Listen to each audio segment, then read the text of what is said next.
Hello, and welcome to this guide, which will highly likely be rendered useless due to the already existing oversaturation of skilled individuals writing guides for said game, not to mention the fact that no one views my videos anyway, and those that do will have no use for this as they do not play games with me because I am a lone soul with no friends.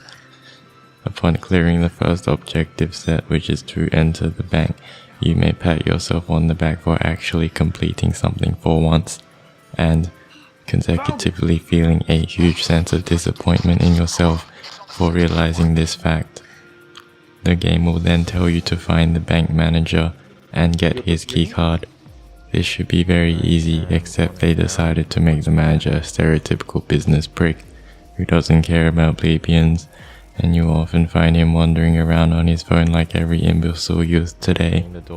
You should be careful yelling him down to the floor, as he behaves like a baby throwing a tantrum and is very stubborn in following your orders, much like an overprivileged cis white male. If it is too difficult, just kill him because lives don't really matter. I am talking about inside the game mechanics, of course, definitely not in real life. First off, disable the security room to make your life easier, or not if you want to be really pretentious.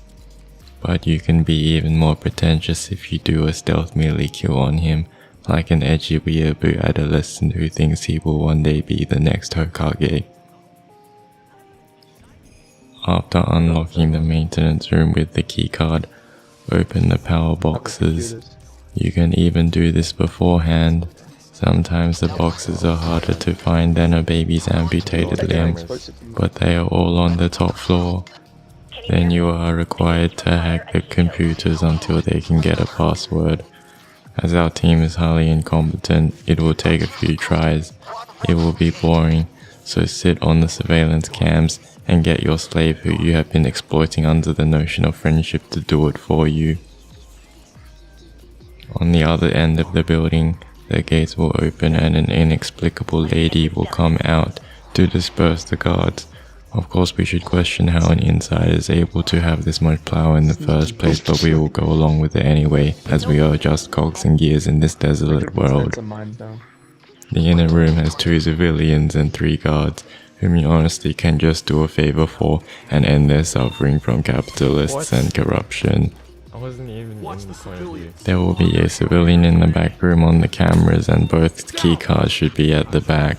Insert the keys into the surveillance and safe, and it is time to begin the tedious journey that is looting.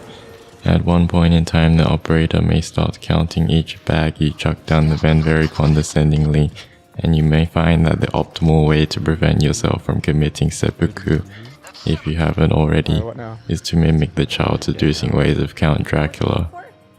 After depleting the corporate oppression of their funds earned by doing nothing but waiting for the self-implosion of credit imbeciles, you may secretly follow the insider out.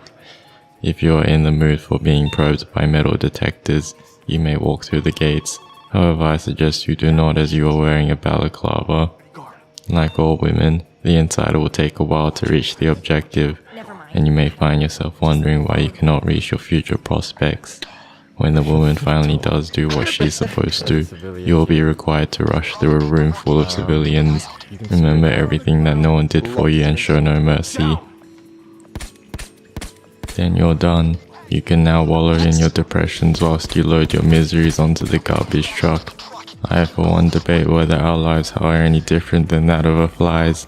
We are born as useless shells that cannot do anything but squirm around, and by the time we are matured, we are but pests that serve no purpose. And even though we know this fact, we struggle to carry on our daily lives anyway, with only our meager instincts to guide us. They may guide us to move onwards to the future, but one day the slaughter of life will come down upon us to end our pain, because that is all that life is.